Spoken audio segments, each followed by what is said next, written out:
Hi, I'm Stuart Ward from Nourishing Moves and welcome to my How to Use Indian Clubs video tutorial series. Here we are at lesson 1. I'm going to use this first lesson to look at the most important thing, the grip. If we're not holding the club correctly, it will go flying out of the hands. Holding the grip correctly will allow you to swing the club with more articulation and dexterity, but it also allows you to have an efficient grip so you can keep swinging the club for longer. So to help us talk about the grip, I just want to look at the anatomy of the club and the anatomy of a hand a little bit first.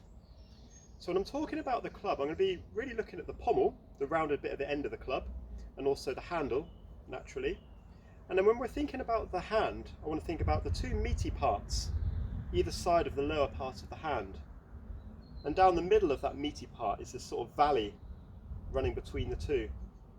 I think in sort of palm reading terms, you might think of this little line here as the lifeline, if memory serves me right.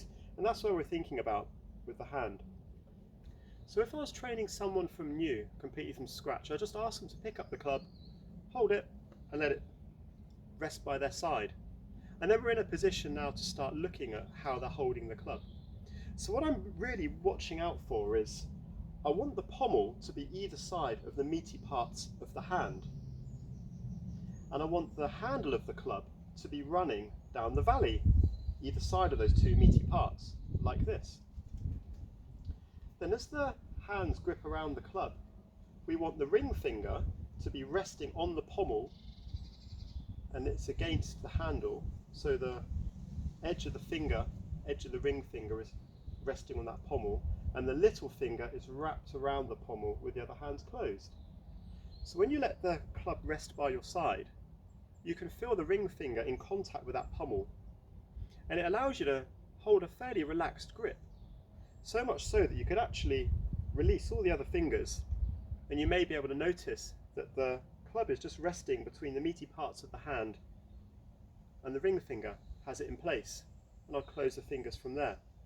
So that's a good place to start, and you can hold the club by your side and just practice feeling that contact with the ring finger and the pommel so you know you've got it correct.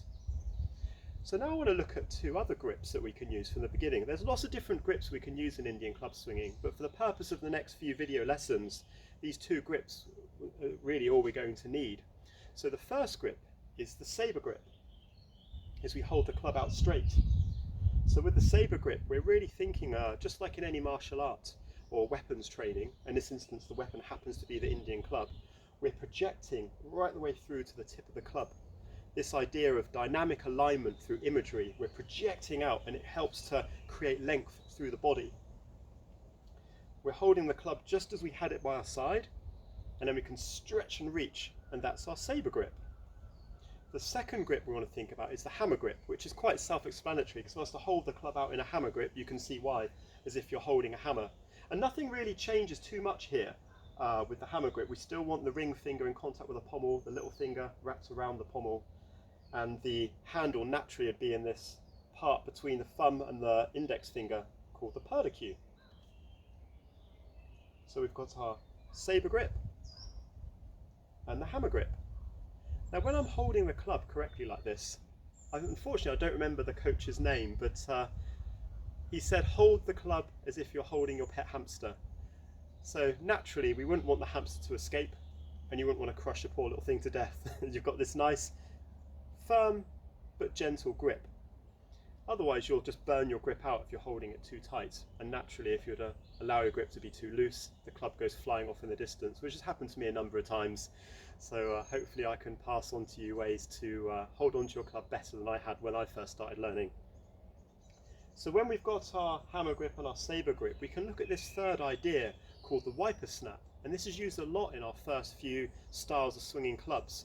So the wiper snap is simply the transition from the hammer grip to the saber grip and back. So this here is the wiper snap. Now what I'm thinking about is relaxing the fingers so the tip of the club falls, and then gaining control once it reaches the saber grip, and then using the fingers to pull the club back to hammer grip. So that's a useful technique to practice to begin with, and just keep stretching out through to the tip of the club, thinking of the club as an extension of your body. Okay, so that's the first lesson, Just remember to have the ring finger on the pommel, resting on the pommel, little finger on the pommel itself. Remember not to hold the club too tight. Think of the pet hamster. Project through to the tip of the club, and that will give you the sort of safety, the articulation, the dexterity you need to swing clubs well. Thanks for watching, and I look forward to seeing you for lesson 2.